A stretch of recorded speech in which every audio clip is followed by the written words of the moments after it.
Right, okay, welcome back. I'm truly excited to introduce our next speaker.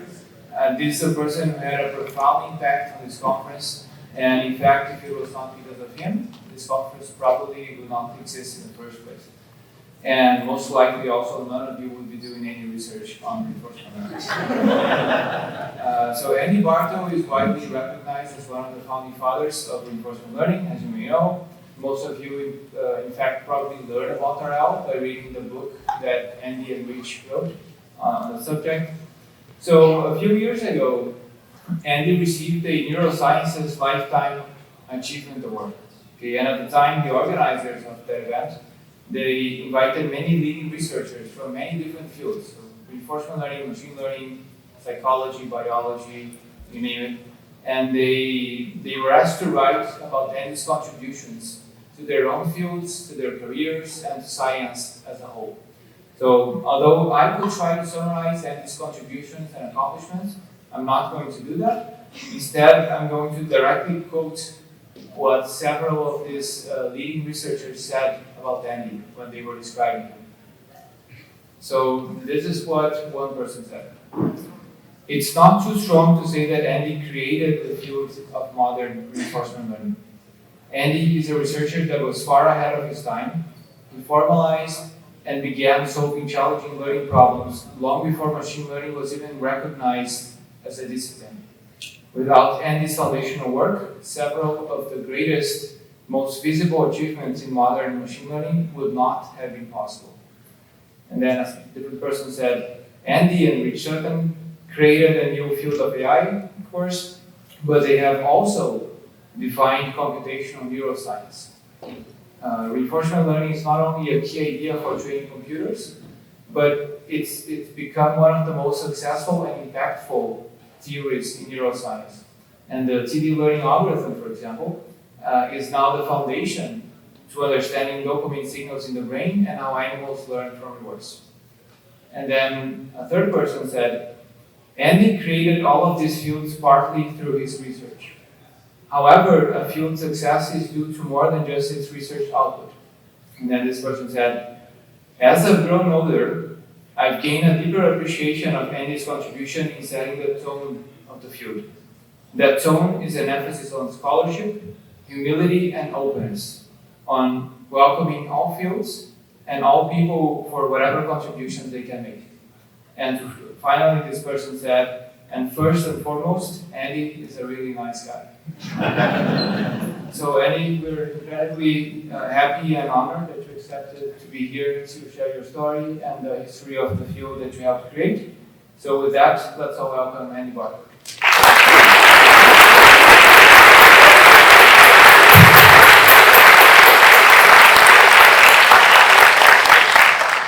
Thanks, Bruno. It's great to be back in Amherst and UMass. It's been a long time, and seeing a lot of friends and seeing such enthusiasm for RL is quite amazing. So, and I guess I want to begin by just congratulating the organizers of this. It's very meticulously organized, a very complicated first conference of this description, and people have done an impressive job. So I want to congratulate all the organizers. And so the organizers invited me to give a talk, and I didn't accept at first because I've been retired for 12 years or something, and I don't have any cutting edge thing to say. In fact, I don't even know what the cutting edge is anymore. But I said I could talk about some history. Would people be interested in that? They said yes, because a lot of people don't know the origins of some of this. And so this is history. A little bit more maybe, but, and the title I came up with, that'll be why that title will become apparent in a while, but I'm going to start with just my personal experience, and then look at some more historical things. So to begin with, to me, this is sort of my personal view of what RL is. It's a combination of search and memory. So trial and error, generate and test, variation and selection, whatever terms you want to use, is search. I'm thinking of search in the AI sense of search. And memory, remember what worked best up to that time in each situation, and start from there the next time. So RL is about caching search results. So you don't have to keep searching. Or at least you don't have to repeat the same elements of the search. And so another name for this would be memoize search. And if you're familiar with that term from AI, actually Robin Popplestone, who was a faculty member here, I think came up with that term. And in fact, it's memoize contextual search. It's not just one search, it's a collection of searches in different contexts. So to me, that's sort of the base line of my thinking of what RL is. So it's been developed in lots of different directions, but this is kind of how I've always thought of it. So some personal history of me. Okay, I should add the generator and the tester both should be smart. So that's a key thing. And there's the whole history here is only one part of the history. So I'm going to be talking mostly about the actor, choosing actors, but the tester is a whole other history involving optimal control, leading to TD algorithms, and I'm going to not get into that line of the history. Rich should do that because of the connections to those areas. So this is part of the history.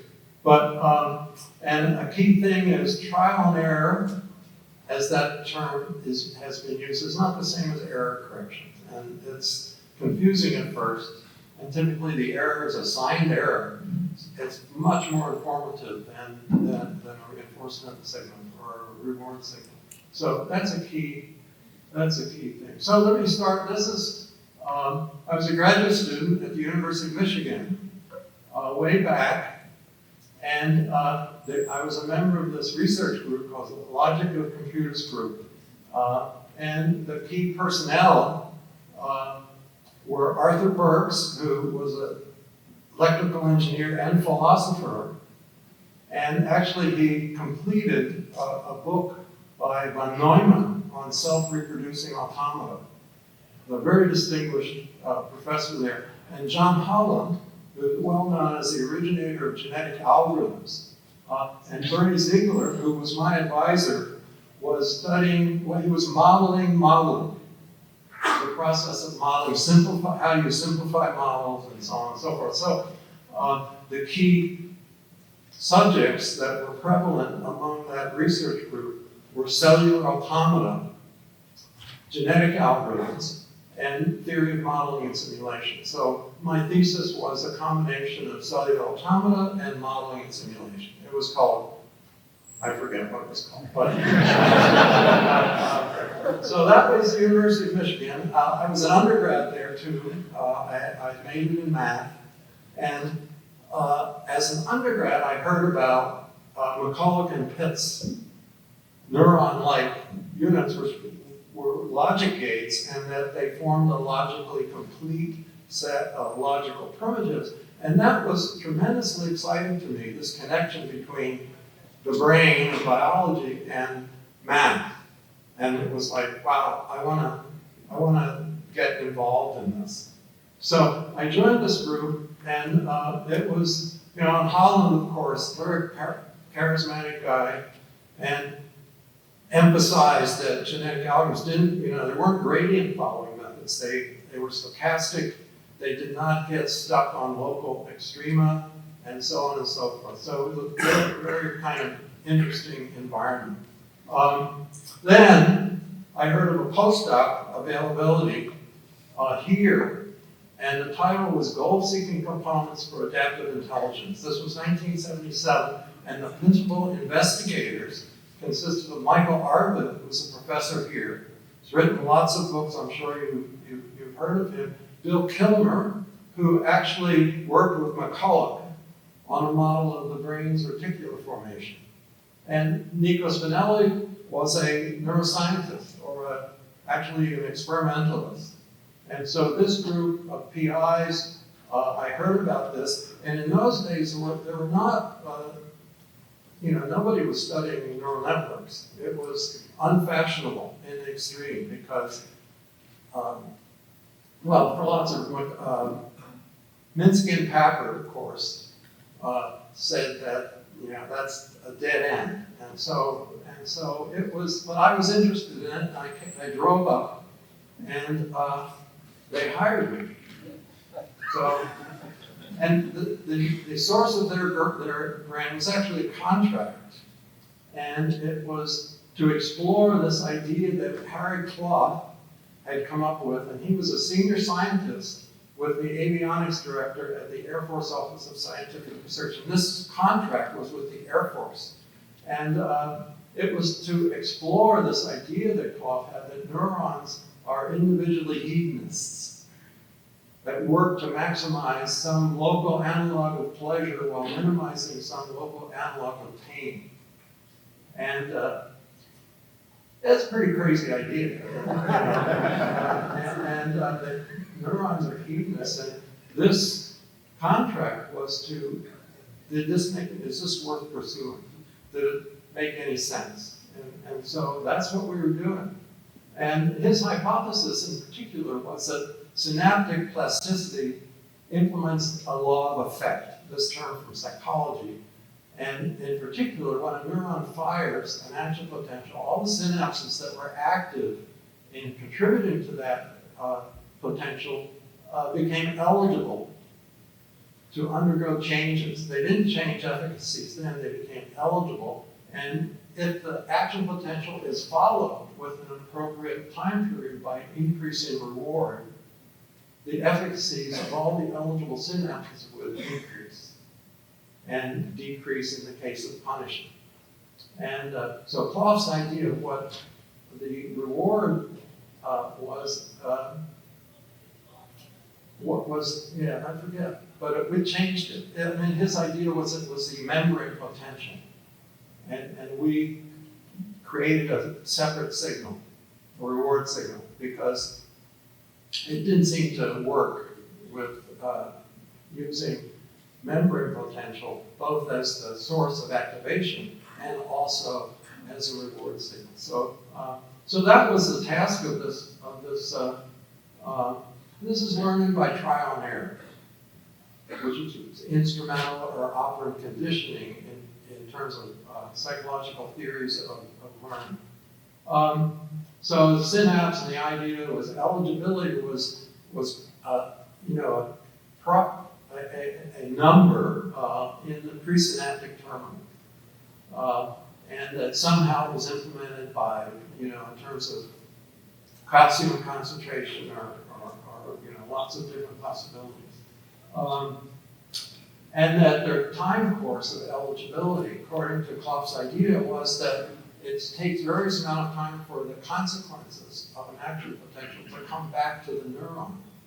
And he hypothesizes like 500 milliseconds was kind of the usual time, but there's a histogram of return times, and that the trace of eligibility should look like that histogram.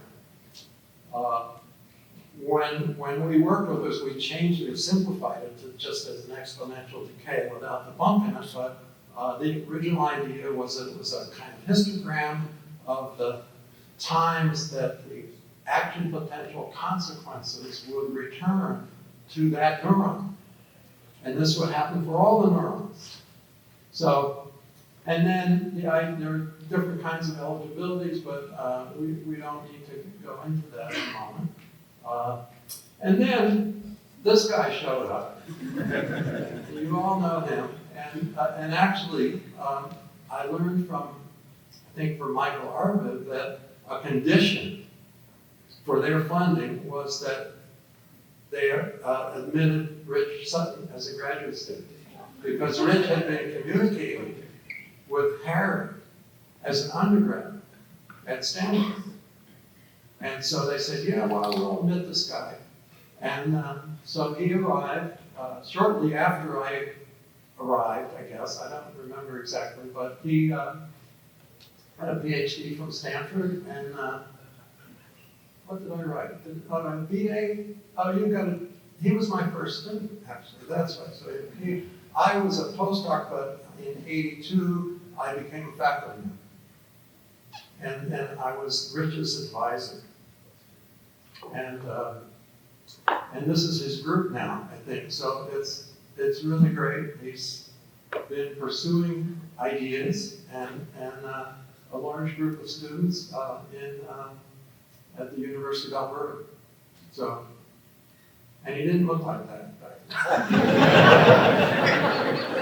Now another person is John Moore, who's an emeritus professor here of psychology, and he was an expert in animal learning, both from a neuroscience point of view and from a theoretical point of view. So John was very helpful to us. We met with him and learned a whole lot. And this picture of John together with Jerry Tesaro of TD Band at some event. I think that was my house or something. But so John is still in town and pretty old by now, but he was important to our work then. In fact, the first paper that we published, and this was in Psych Review, which is a very prestigious psychological journal, and John was helpful. He knew the editor. and interestingly, so this title, Toward a Modern Theory of Adaptive Networks, Expectation and Prediction. And it was really the precursor of TD. And the original title that we submitted for review was Toward a Modern Theory of Adaptive Networks 1. And the reviewers said, get rid of the 1, because we had in mind 2, which would have been a model-based extension of all of this, which we never did. So we got to get rid of the 1. And then, whoops, wait a minute. Then we had to write a report for the funding agency. And we wrote this thing. You can download it. It was like printed, it was like 2 inches thick. Because we were, it was a very unfashionable thing. We wanted to continue to get funded. And it was like we had published a lot of things, and it sort of collected all of those. In addition, there's some things in there that haven't seen the light of day. And so, and I think that at the Air Force, they gave it a nickname of what was it? It was the Yellow Report. Huh? Yeah, the Yellow Report. Yeah, it was the Yellow Beast or something like that. It was something like that. Yeah, it was yellow. Anyway, so we did get funding, and TD algorithms really evolved from that Psych Review paper, and Rich's thesis was basically on the TD algorithm. So that was very interesting days back then. Whoops, wrong direction. And then Chuck Anderson came. I don't remember exactly what year, but he had a degree from the University of Nebraska, and he was my second student. And now he's at Colorado State, and he's founded a company, and unfortunately he's not here, but he was the second in this group of them, and we tackled this pole balancing problem. So we wanted to do something to illustrate the fact that this learning rule was actually to be used as a controller. And someone suggested this. It was a task that was done by making chambers, and we thought we could beat it. And we tried really hard to beat it. I thought that their system was deterministic. And I thought these neuron-like units are going to be stochastic. They have to try different things. I thought that would be enough to surpass the mission, but it wasn't. So we added an adaptive critic, which is basically TD algorithm. And so that pair became actor-critic configuration, and we were able to, at the last minute, to surpass the results of the Mickey Chambers, and this appeared in a special issue back in '83. So the actor-critic architecture, originally it was represented as a kind of neural network. We thought of the actor and the critic as neuron-like units, and the decoder was some kind of network that created inputs to the system. And then, as it evolved, we kind of, you can drop the neural network idea completely and just think of this as a kind of learning control architecture. And that looks like this. And there's the adaptive critic and the actor and a reward signal and a reinforcement signal. So we make a distinction between reward and reinforcement. So that's, not everybody does that, but I think it's important. Now, Chris Watkins, this is Rich, and Chris Watkins is Mr. Q-learn. And so Chris was involved, and actually was a reader on his thesis at at Cambridge University in England. I was on sabbatical there. And so he actually, I think, enabled us to connect strongly with MDPs. Before this, there was no MDP. And so, but the idea of using that formalism fit very well. And, throughout this, I was always struggling to connect what we were doing to classical, more traditional engineering and mathematical techniques, mainly because I wanted to be respectable. It was not a fashionable thing to be working on, and I didn't want it to evolve into a cult. An isolated bunch of people who just talk to each other and like a cult. And there are areas that are such things, and we wanted to avoid that. In fact, we resisted creating a journal or something because we wanted to be part of the machine learning community. So Chris Watkins, and he's still actually interested in reinforcement learning. He's at Royal Holloway in London, and wonderful person. So now that's sort of the personal, that's how we got involved in what became so-called modern reinforcement learning. So this goes back to ancient reinforcement learning. So Thomas Ross, 1933, it was an electromechanical system that was actually a reinforcement learning system at the University of Washington. And I got this from the cyberneticzoo.com, which is an amazing, wonderful website. A lot of history, there's pictures from that. Both pictures are from that. So that's 33, was reinforcement learning.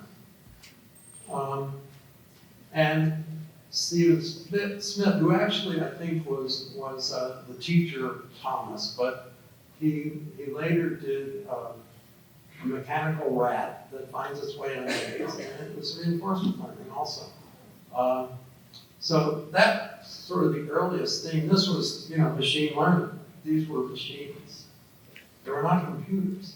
They were machines. This was not a computer. It was not a reinforcement learning system either, but he did experiment with reinforcement learning system a little bit. This was a kind of conditioned reflex turtle.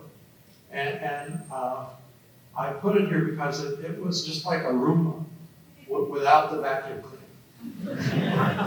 So maybe smarter than a Roomba. I have the cheapest Roomba, so I don't know how it's intelligent they are, but it gets the job done. But this thing had no vacuum cleaner, so it took years to do it. Now, this is Alan Turing, and this is the earliest, I think, idea of implementing RL on a digital computer. And he never implemented it.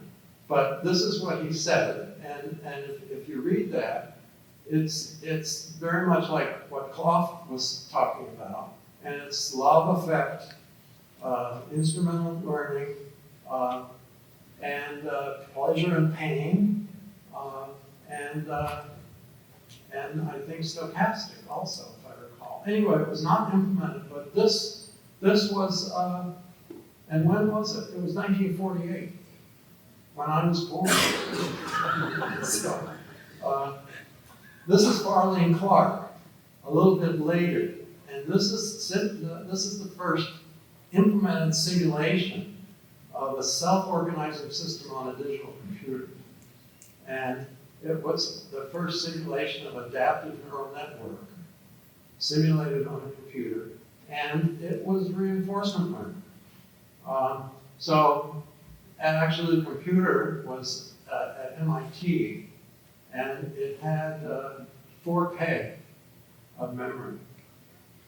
And so, it was a very early computer, and they started with a randomly connected network of 64 stochastic linear threshold units, and they trained it on a task using a proficiency measure, which is basically a reward signal, roughly to make the activation of one group of neurons higher than another group. And they were able to train us to do this, and it was a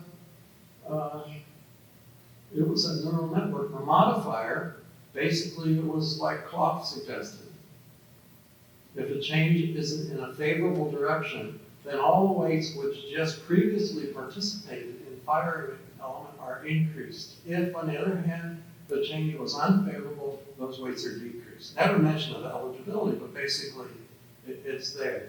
And they also say that the weights change without regard to their influence on the overall output. It was kind of a statistical cooperation that led to solving this reinforcement learning problem.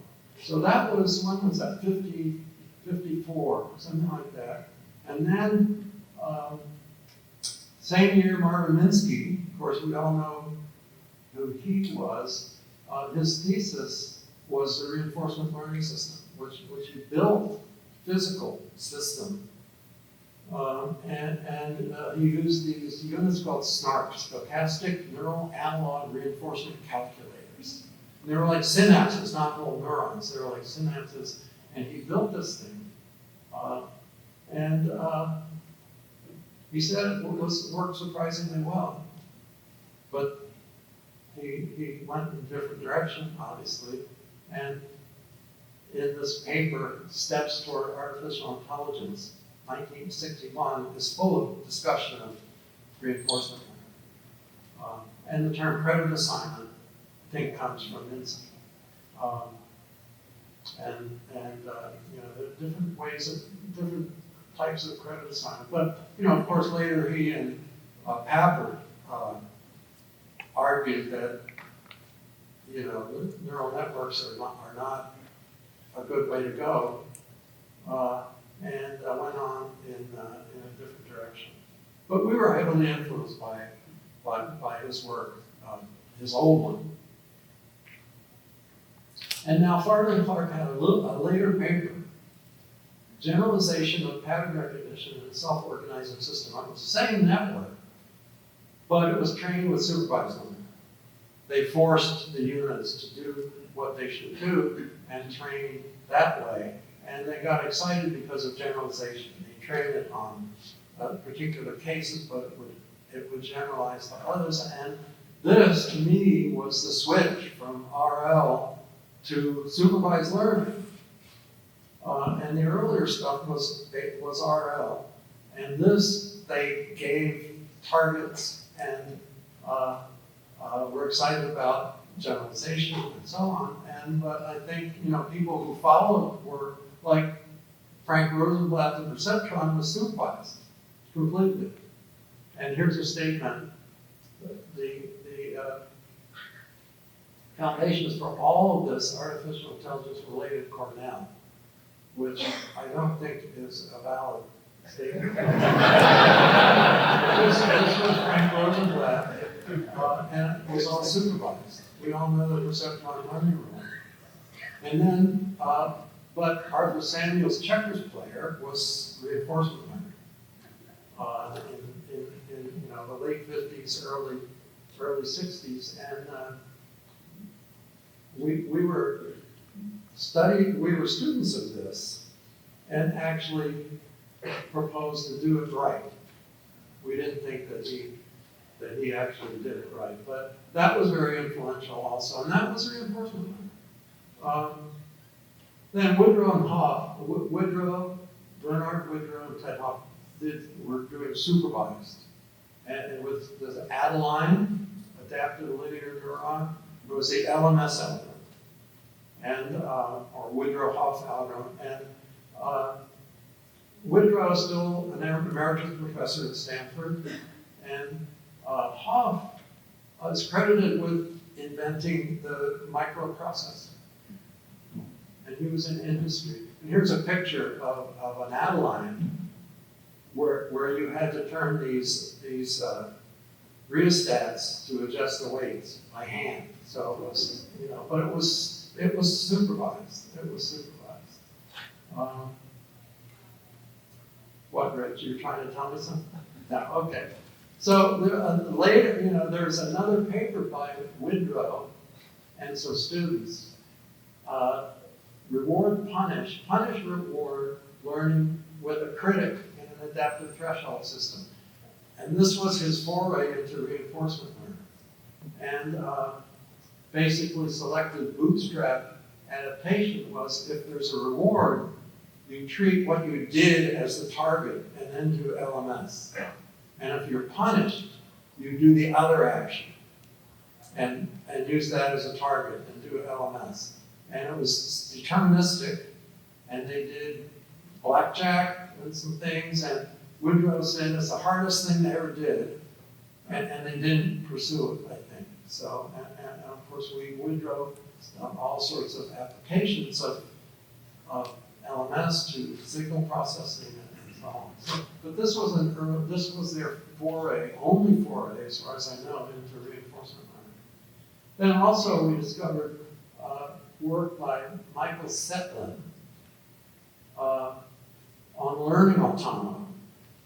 And he died young, but there's a book that was published posthumously that's a collection of the work there. This is in the Soviet Union. The book is called Automation Theory and Modeling of Biological Systems. And these were stochastic reinforcement learning systems. Very clearly, and there's a survey by Narendra and Thabachar that came out later, and we were heavily influenced by this as well. They studied. Whoops! I thought I had another thing here, but they talked about games and teams of learning autonomy. So a team would be intellectual learning autonomy, but they all shared the same reward signal.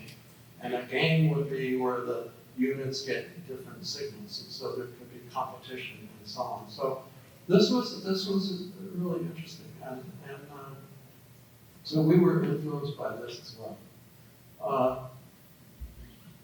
Why did I put that slide? Okay, I guess I'm near the end. I'm going too fast. So another very exciting thing is this reward prediction error hypothesis. I mean, my original interest in all of this was connections to biological systems. And this was very exciting, this idea that the brain's dopamine system works like the TD algorithm. And this hypothesis, I think, is still a mainstream hypothesis in neuroscience about how the dopamine system works, that the dopamine signal is not reward, but is a TD error. And that makes a lot of difference in terms of how you think about how the brain is doing this. I think classically they think of dopamine as a reward. but it seems like it's more accurately modeled like a TD error. So, or a reward prediction error, as they would call it. So, I've lost track of time. Okay, so a unique property of RL that I've always been interested in is that you can have a RL system interacting with anything that you don't know details of. There's a critic, there could be other influences, but learning can take place in the system without knowing the details of how this blob generates activity. And so this leads to the idea that, again, following the Setman idea, collective learning, you can train a neural network by broadcasting a reinforcement signal to all the units. It's a team problem if they're all getting the same signal. And you can train neural networks like this. And I wrote a paper when we did some experiments in 1985, learning by statistical cooperation of self-interested neuron-like computing unit. It appeared in Human Neurobiology, which I'm not sure many people read, but it was a special issue or something, and I was done, and that was, I was never very sophisticated about publicizing stuff, because I was intrinsically motivated.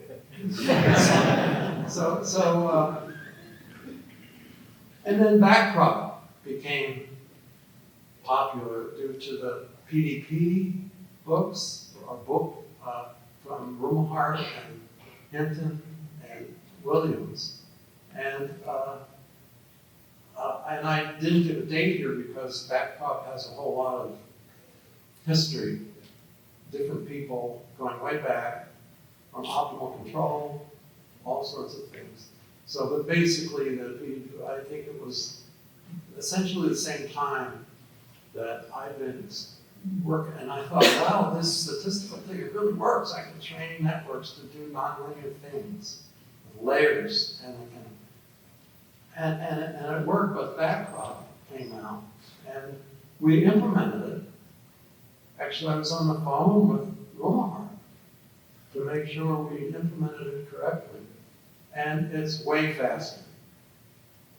But we did, so Mike Jordan was a postdoc here. You all know Mike Jordan, who's now at Berkeley. But we did it, we could claim that we could do gradient ascent without backprop. So, but it's really slow. Our own broadcast algorithms scale extremely badly as the number of units increases. Now, it's a credit assignment problem. You've got all of these things changing the reward signal, but they have to figure it out for themselves just by many, many trials. And it's a problem of structural credit assignment. And I remember at some meeting, Jeff Hinton was talking about various layered network learning algorithms. He said, well, Boltzmann learning is slow compared to backprop. Reinforcement learning, don't ask, is what he said. And he was right, it's very slow, but it's biologically feasible. And, you know, to the best of my knowledge, people have not proposed produced a convincing story that the brain does backprop.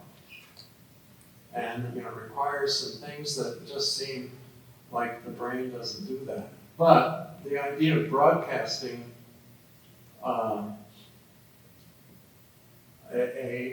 signal like this is very pleasant.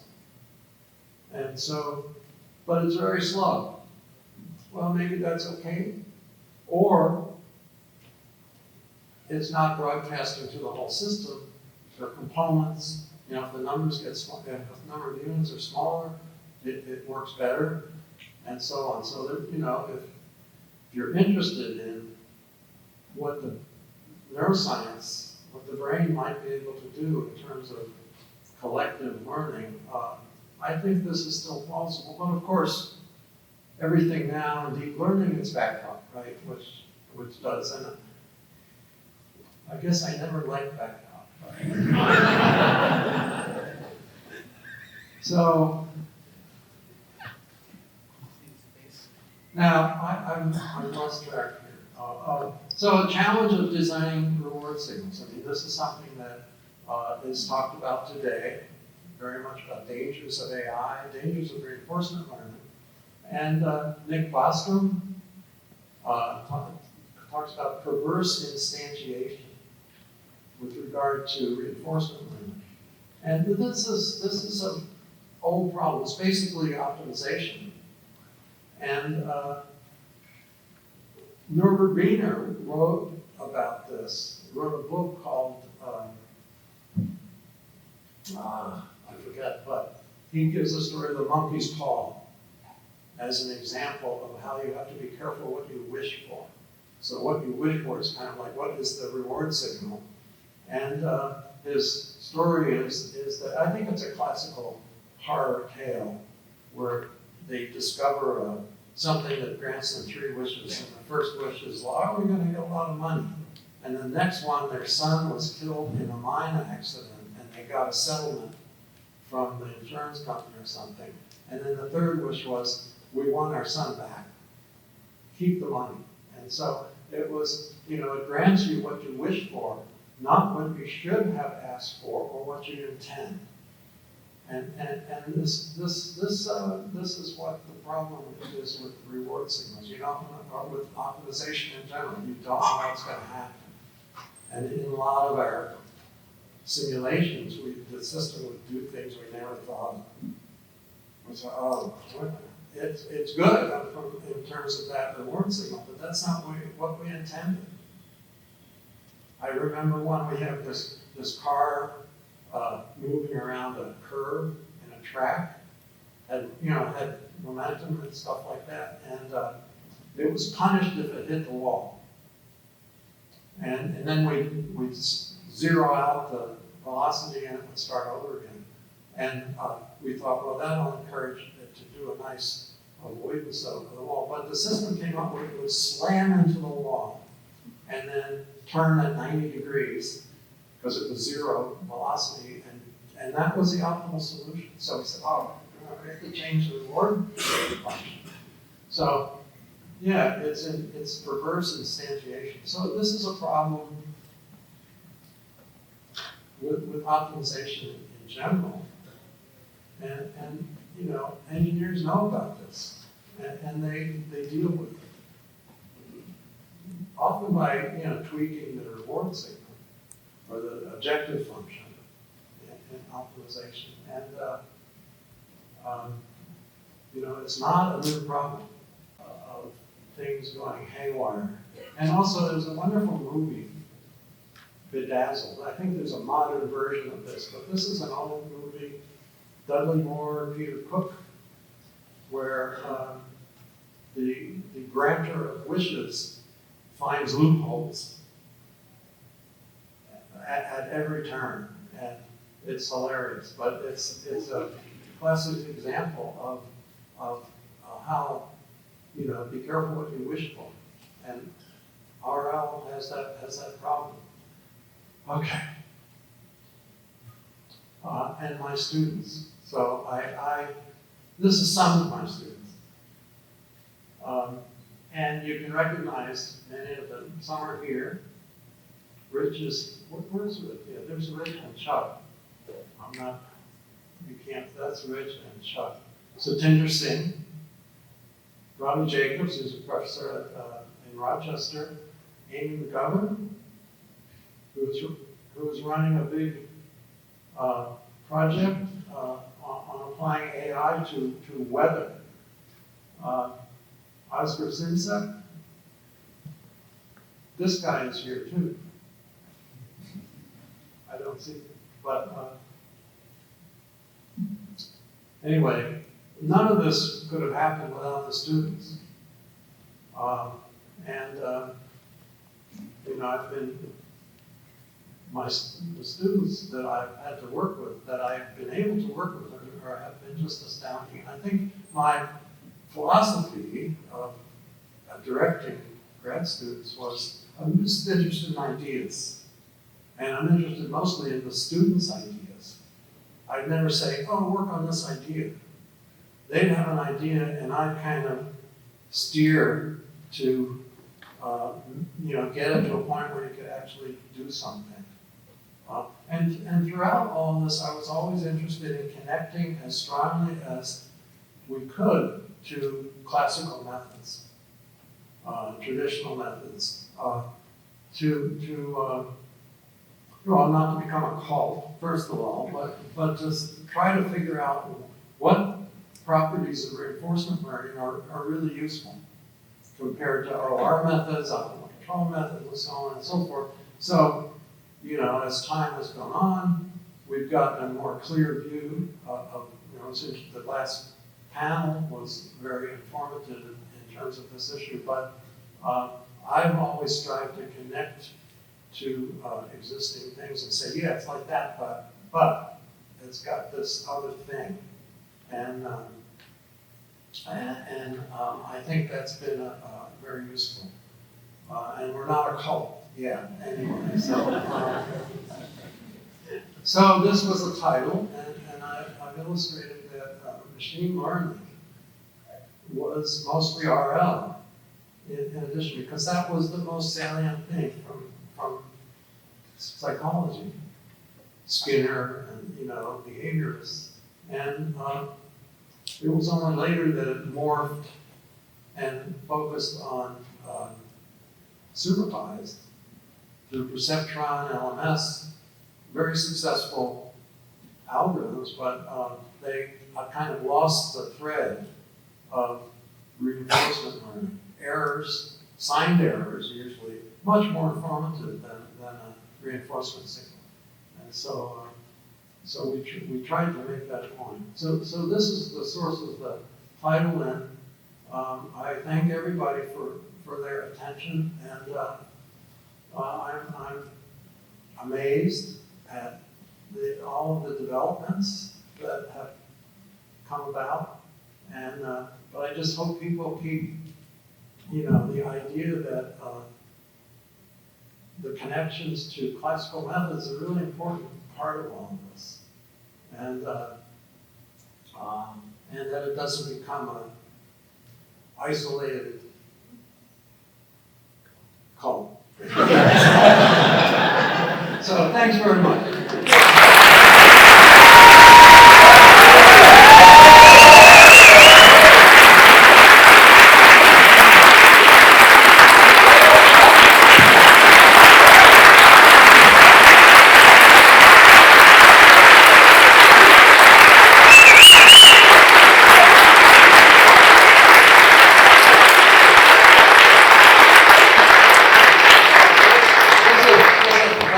Standing ovation now. Wow. Okay, good. Great. Thanks, Andy. Do I have time? I don't know. We have 15 minutes. So do you have some time for questions? Comments? Complaints? So, Andy, over here, great talk. So, the loudest and clearest message you've given here is don't become a cult. Like you said, you didn't start a journal, presumably you didn't start a conference, to not become a cult. But we've got this fantastic thing here. How would you advise this to continue and not to become a cult? Well, I think it's progressed long enough over the years that it's not a cult. There are enough powerful applications, and the theories become much more sophisticated, and I think people are aware of connecting to classical methods. So I don't think there's a danger anymore. I think we're out of the woods in terms of the cult. Still a little bit of cultness, but in the early days, we were, it was very unfashionable. And AI always seemed to be about fashion. The hot topics were there for a couple of years, and then there'd be another thing, and if you wanted to get grant money, You have to be passionate. And we always resisted that. That's why we wrote that 2-inch thick report, because, you know, we wanted to continue doing our unfashionable stuff. But now it's pretty fashionable. I don't The first ICML conference I went to, the RL session had 3 papers and consisted of the people who would walk with Rich through the woods. Yeah, so, no, it owes a lot to some amazing, I mean, the game results and you know, TD Gammon was that groundbreaking, not to mention Go and all the more recent stuff has been amazing. But, you know, as people pointed out here, they're very, you know, there are limitations, partial observability and all these things are a problem that, you know, are hard to address. But yeah, I think we're out of the woods in terms of becoming caught. Maybe I'm sorry I mentioned that at all. All right, next question. Thank you for the amazing talk. The term trial and error to explain learning occurs in late 19th century, early 20th century, and reinforcement learning appears as early as 1937 in Skinner's work and sort of the behaviorism of the time, which was later obviously debunked by a lot of cognitive scientists. There's a lot of interactions between reinforcement learning and neuroscience as well, like the actor critic and many other things that have homologs, inspirations from the brain. Just wanted to get some of your anecdotes or personal stories of this kind of interaction between a sort of first early 20th century type of psychology and reinforcement learning, and also perhaps between reinforcement learning and neuroscience in your own work. Would love to hear some anecdotes, to be honest. Well, I was always trying to connect to neuroscience and operations research. And in fact, I think I invited myself to give a talk at MIT to Bertsikas's group. And, you know, very well known in control theory and operations research. And I gave a talk, and then Bertsikas published a book before we did, because he writes a lot of books very quickly. that connection to Bertsikas and Sitsipas, you know, opened up a whole lot of things, and that was fruitful. In neuroscience, I've hung out with neuroscientists at various conferences and so on, and I'm not a neuroscience scientist, but I sort of appreciate what they do. And I've been involved in grants that were neuroscience grants, and it's been just exciting to interact with people in different disciplines and explaining what you're doing and using their language. It's important not to create your own isolated language. So the idea is to adopt, you know, to fit in. Maybe it's just because I don't want to be ridiculed for doing something obscure, but making it useful. So there are other fields I haven't established to economics. They're very closely related ideas in economics. And OR, of course, control engineering, neuroscience, psychology. I don't know, there may be other disciplines that could yield some connections. It was just not only the connections, but it enriched what we were doing, because they had developed these ideas and often algorithms that you could relate to or perhaps adopt. Yeah, so is that an adequate answer to your question? A very good question. It's great. I would probably later ask you what specific things you might have gotten inspired by in some algorithms. I'm sorry? I think I'll ask you later about some specific things that you might have drawn direct inspirations in your work. Maybe. Okay, great, thank you. Sir, thank you for your talk and planting the seeds from which this community grew. You mentioned in your briefing to be careful what we wish for, and also caution to remain focused in part on classical methods. And my question is, what if we do not heed such advice? What would be forecasting some of the ramifications? Well, it opens you up to someone saying, oh, why didn't you use this that's been around for 30 years that does better than your algorithm? You know, and I always wanted to avoid that comment, but it's quite easy to show something using RL and some person will say, what are you doing? Oh, well, we do that this way. And sometimes that's true and sometimes it's not. So I guess, yeah, I don't know what else to say. Does that help answer what you're after? It does. Okay, thanks. Thank you. I really appreciated your historical perspective. Oh, Sorry. I really appreciated your historical perspective on the field. And I think something that surprised me and probably a lot of the younger acolytes was just when the Markov decision process entered your radar. So I'm wondering, could you say a little bit more about how it changed your thinking and how you thought about reinforcement learning before you started thinking about MVPs?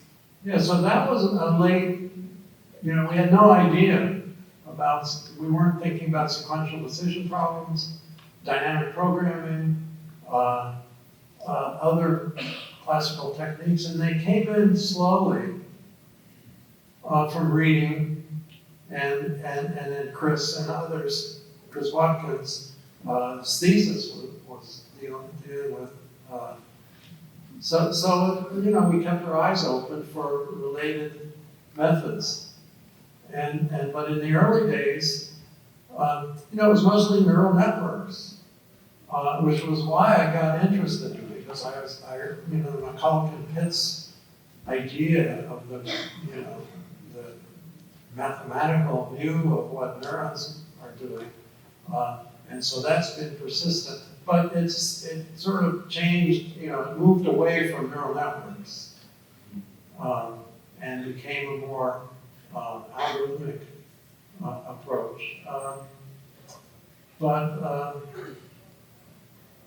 Yeah, MDPs, yeah, we became aware of those. It was like, oh yeah, this is really a good way of formalizing what we think these algorithms are good for.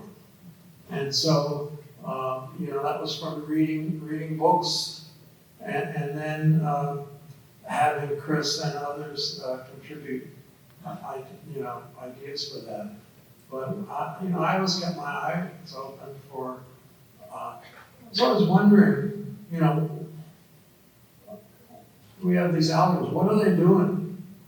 You know, what's the mathematical way of thinking about what these algorithms are doing? And you know, that leads to creating a formalism that you can say, oh, they're doing this, and then trying to find other algorithms that are dealing with the same types of problems. I guess, I mean, in some cases, students will write programs to do something, but you don't know what they're doing in terms of some more general framework.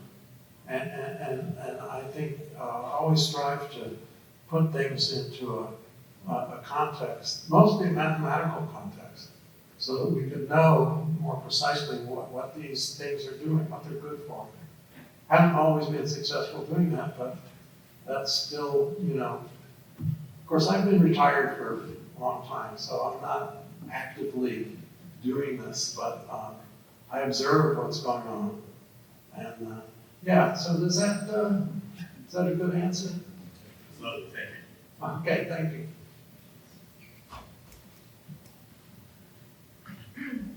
Andrew, thank you so much. I feel really honored to be Oh, thank you. And also thank you for all the tangible and intangible value that you have put I can't hear you.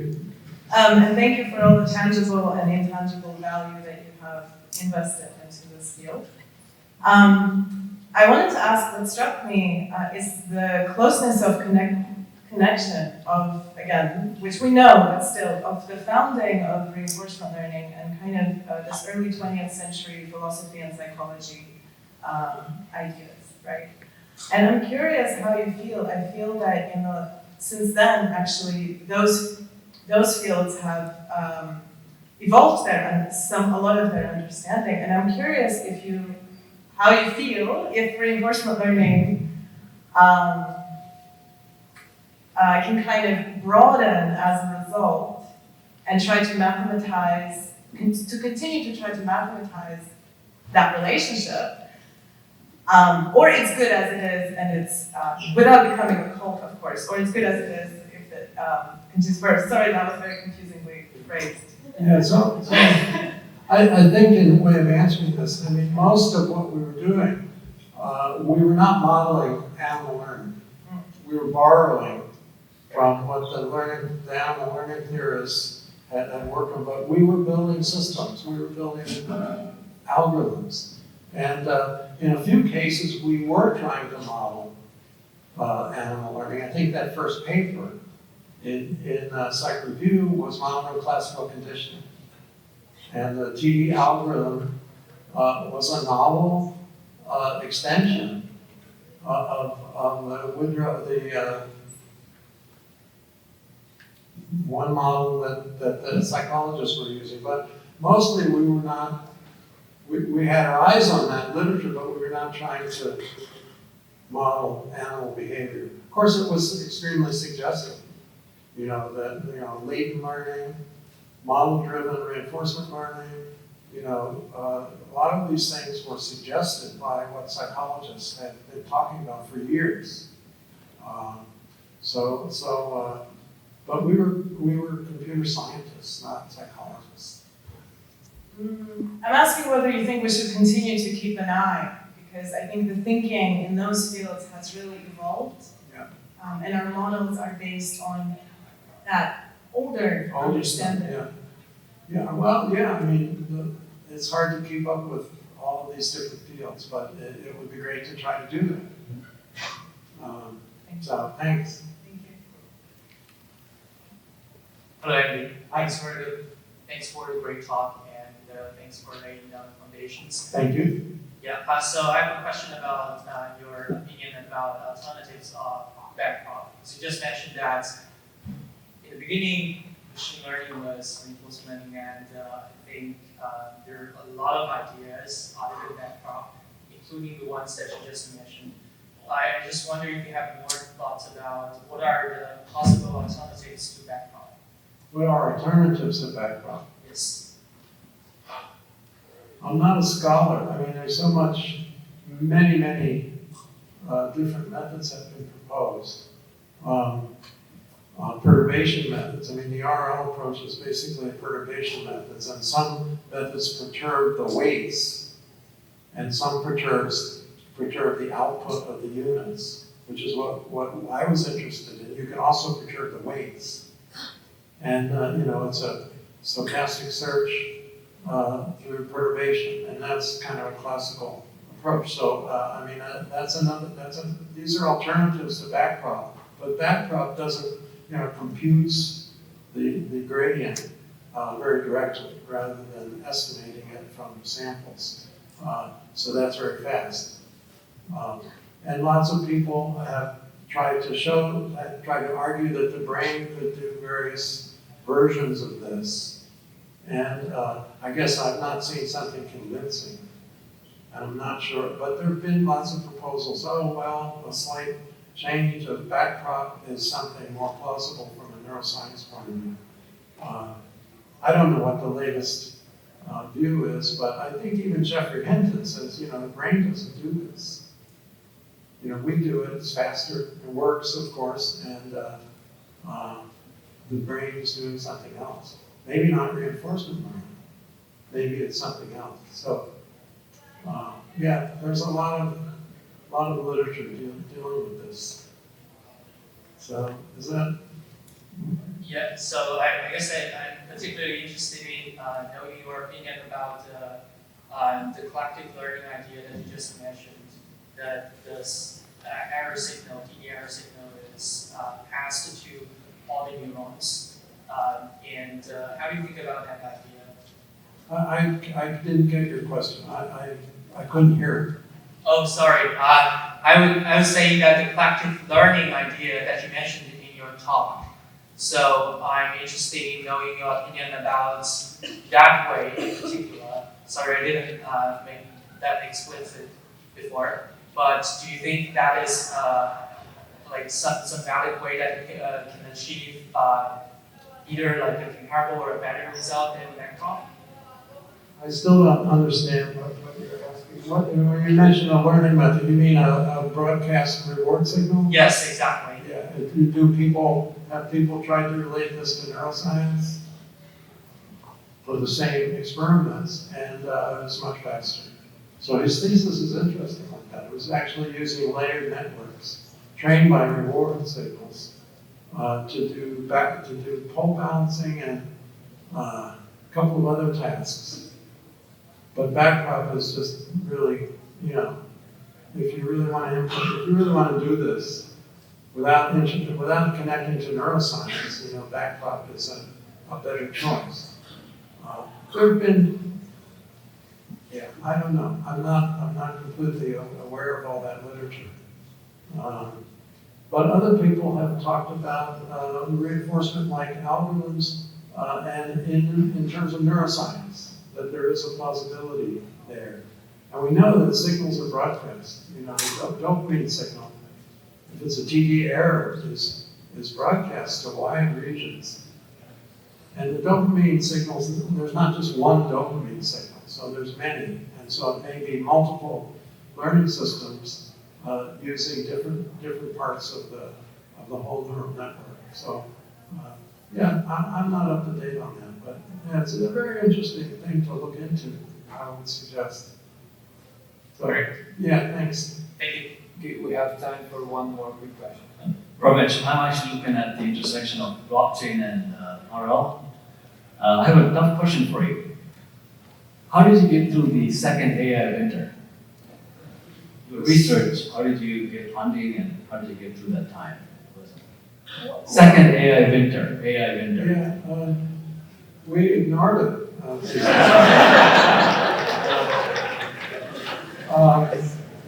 We had this funding from the Air Force, and after that first contract, Rich and I guess, wrote a proposal, and we got funded. And I should say the original PIs left us alone. They said, "You guys do whatever you want." We're the PIs, but they didn't. Well, there was some negative interactions back then, but basically they left us alone. And then we, noticed that grant was 77. Our first paper was 81. That's a long, fallow period, but then we burst with a whole bunch of things. We were allowed to think and experiment without the pressure of immediate proposal writing. After that burst, we did write it, we were funded again. It went on for quite a long time. Then it shifted to NSF. And then there was a fallow period when all the excitement was on graphical models. It's very interesting, but we weren't doing that. And so there were periods when I was not able to fund my students. So they were teaching assistants. And still, the group was thriving and people were teaching. And that was a fallow period for RL because graphical models were exciting to everybody. So I guess in terms of intrinsic motivation, we were going to do this no matter what. So if we weren't funded, we starved, but we still did it. So the students would starve. Not me. I had such wonderful students. I mean, the whole thing has been, I really miss. I don't live here. I moved away, and I don't really. I'm an emeritus lab director, but I don't. I don't even know what they're doing. Well, I'm sure it's interesting and technically sound. I know a little bit, but yeah, I miss those days when we were not under pressure. I was a postdoc. I didn't have to teach. I didn't have to do anything but think and write programs and work with bright students like Rich and Chuck and others. Yeah, it was fantastic. I recommend it if you can arrange a period of time where you have no responsibilities but to think. It's hard to come by, unfortunately. So that was the origin of so-called modern reinforcement learning. I think it's characterized by we were computationally oriented. We weren't modeling animal behavior. We were influenced by what psychologists had discovered, clearly. But in most cases, we were just building what would work better in certain tasks. So that's modern. And the active critic idea, I think, has stuck. And that, I think is still a profound situation where you have a smart critic that's actually adaptive. So it can evaluate things in an intelligent way. And then I think the generator aspect is not sufficiently developed. If you have a small finite set of a few actions, there's not a problem. But if your actions are 100-dimensional vectors, which ones are you going to pick to evaluate? And that's what the genetic algorithm people were focusing on. And I think that's missing. You can't just randomly pick samples out of such a huge space. You've got to do it in a smart way. And so I think that's underdeveloped. I think largely, I'm not sure applications where RL actions are huge vectors. Maybe you know of some, but that creates selection problems. So, yeah, interesting question. AI winter, I don't remember that. We were able to ignore that. We were doing unfashionable stuff anyway, we knew it. And so, intrinsic motivation. All right, great.